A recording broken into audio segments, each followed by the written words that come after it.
Hello everyone, welcome to physics academy Ghazipur. तो चलिए आज हम क्लास 9th का फिजिक्स का दूसरा चैप्टर लेकर आए हैं, जिसमें आज हम बात करने जा रहे हैं force and law of motion की। किसकी बात करेंगे?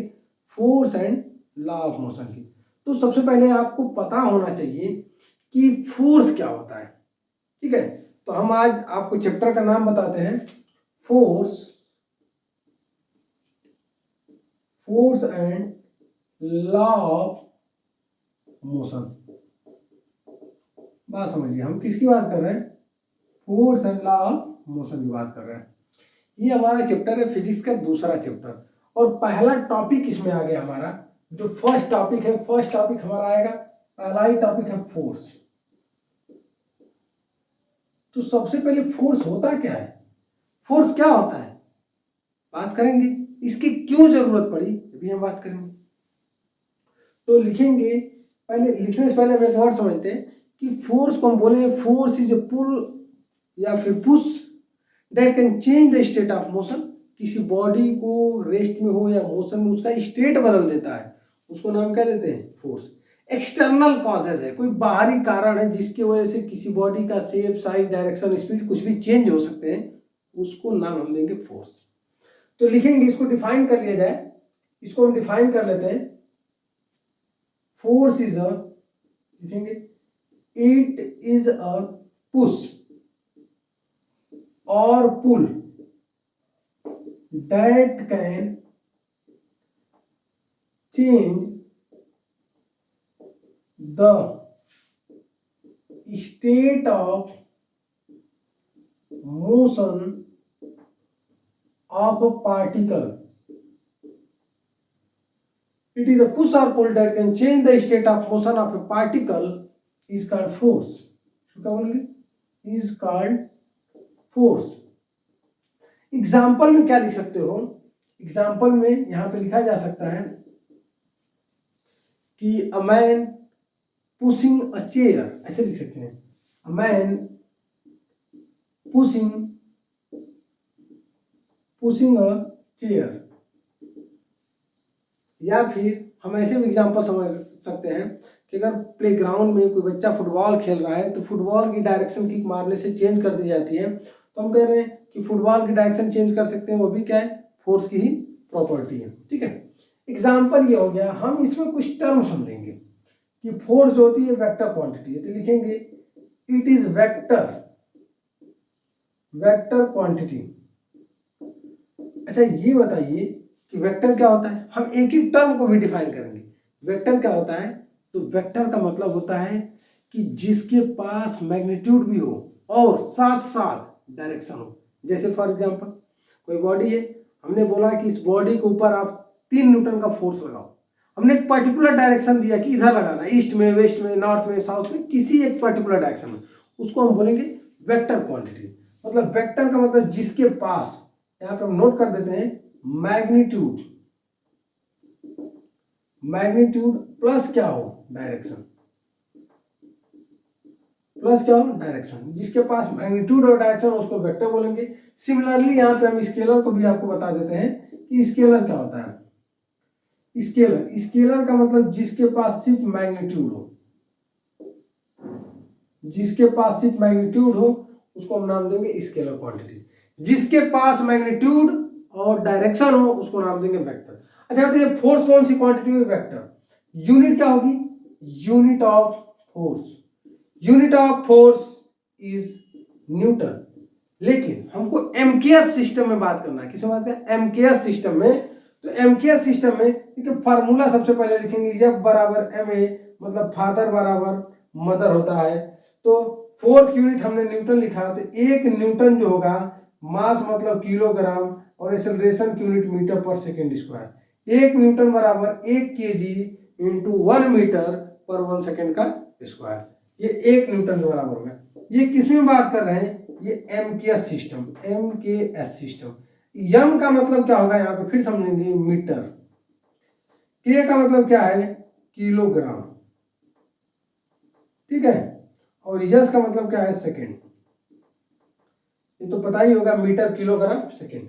लेकिन अगर कोई बोल दे न्यूटन को सीजीएस यूनिट बदलना है, तो 1 न्यूटन बराबर क्या होगा, 1 न्यूटन बराबर 10 के पावर 5 डाइन होता है। क्या होता है, 10 के पावर 5 डाइन। डाइन जो होता है सीजीएस यूनिट है। क्या है, सीजीएस। सी का मतलब फिर से आपको बता दें सेंटीमीटर, और जी का मतलब आपको पता होना चाहिए ग्राम, और यस जो है सेकेंड है। समझ में आ रहा है, सेंटीमीटर ग्राम सेकेंड, मतलब 1 न्यूटन बराबर 10 के पावर 5 डाइन। डाइन जो यूनिट होती है, डाइन जो यूनिट होती है वो होती है सीजीएस यूनिट। किसका, फोर्स का। किसका होता है, फोर्स का। 1 न्यूटन बराबर 10 के पावर 5 डाइन, ये याद रखना है आपको। ये क्या करना है आपको, याद रखना है, ठीक है। अब हम बात करेंगे कि कैरेक्टरिस्टिक्स के कुछ टर्म देखते हैं कि फोर्स को कैटेगराइज कर दिया गया इनके कैरेक्टरिस्टिक्स में, तो उनको 2 पार्ट में कैटेगराइज किया गया। पहला कौन सा है, कांटेक्ट, कांटेक्ट फोर्स, और दूसरा कौन सा है, नॉन कांटेक्ट। तो कांटेक्ट के एग्जांपल क्या हो सकते हैं, कौन कौन से ऐसे फोर्स हैं जो कांटेक्ट फोर्स हैं। तो हम पहला इसमें एग्जांपल लिखेंगे मस्कुलर,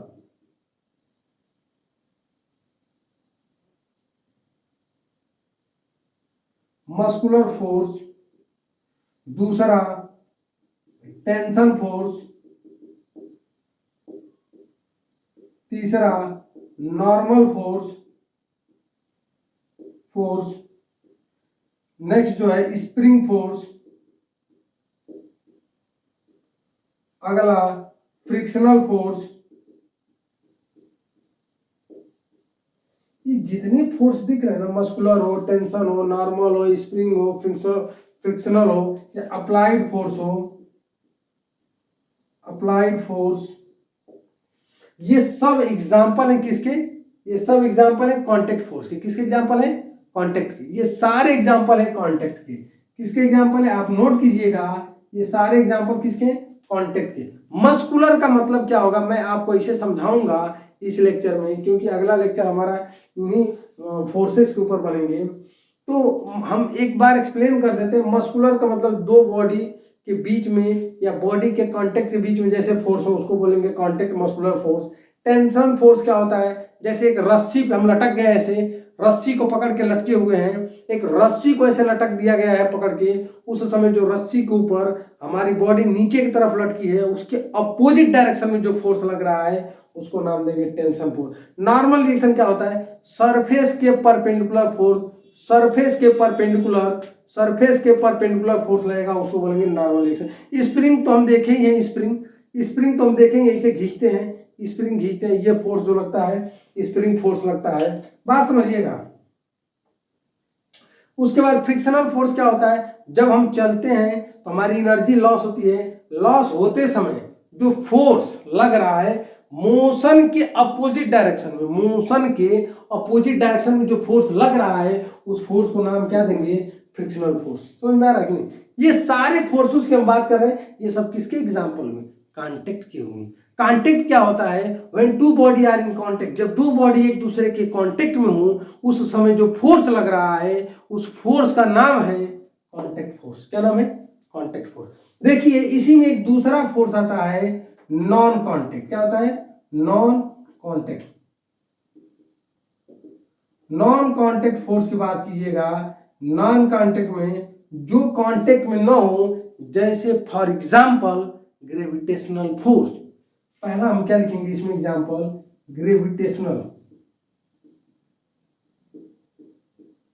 ग्रेविटेशनल फोर्स। दूसरा लिखिए मैग्नेटिक फोर्स, दूसरा क्या है, मैग्नेटिक। और तीसरा क्या है, इलेक्ट्रोस्टैटिक्स।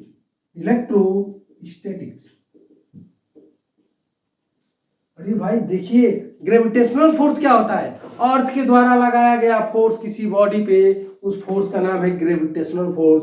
मैग्नेट, एक मैग्नेट दूसरे मैग्नेट के कांटेक्ट में नहीं आते, फिर भी ये फोर्स एक्सपीरियंस करते हैं, क्योंकि इनके बीच में रिपल्सिव और अट्रैक्टिव दोनों फोर्स लग सकते हैं, जिनको हम डायरेक्टिव के साथ साथ अट्रैक्टिव भी बोलते हैं। डायरेक्टिव मतलब रिपल्सन, अट्रैक्टिव मतलब अट्रैक्शन, लेकिन कांटेक्ट में नहीं है, उस फोर्स को नाम देंगे मैग्नेटिक फोर्स। इलेक्ट्रोस्टैटिक्स क्या होते हैं, 2 बॉडी एंड चार्ज बॉडी हो या चार्ज बॉडी के बीच में फोर्स लगता है, उस फोर्स को हम नाम देंगे इलेक्ट्रोस्टैटिक फोर्स। क्या नाम देंगे? इलेक्ट्रोस्टैटिक। देखिए हम फोर्स बेसिक टर्म पढ़ रहे हैं, क्लास 9 का बेसिक, बिल्कुल बेसिक टर्म से हम आपको सिखाए कि फोर्स क्या होता है, इसकी क्वांटिटी वेक्टर होती है, इसका यूनिट होता है न्यूटन। अच्छा एक टर्म हमने भूला है, यहां पे हम आपको बता रहे हैं, डायमेंशन का नाम सुना है कभी? डायमेंशन ऑफ फोर्स, तो डायमेंशन होता है mLT के पावर -2। क्यों होता है? m का मतलब मास की यूनिट किलोग्राम, l का मतलब लेंथ की यूनिट मीटर, और t का मतलब टाइम की पावर -2। अब यहाँ पे मैच करिए किलोग्राम मीटर पर सेकेंड स्क्वायर, ये सेम है, इसको हम क्या कर दिए, एमके सिस्टम यहाँ पे लिख दिए, यहाँ पे डायमेंशन के फॉर्म में। बात समझ में आ रही है? देखिए हम देखिए फोर्स बताए, और फोर्स के हम दो टाइप्स लेकर आए, कांटेक्ट और नॉन कांटेक्ट। अगला जो हमारा लेक्चर होगा उसमें मैं muscular, tension, normal, spring, frictional, जितने भी ये सारे फोर्सेस हैं, सारे फोर्स को 1 बाय 1 करके मैं डिफाइन करूंगा विथ एन एग्जाम्पल के साथ।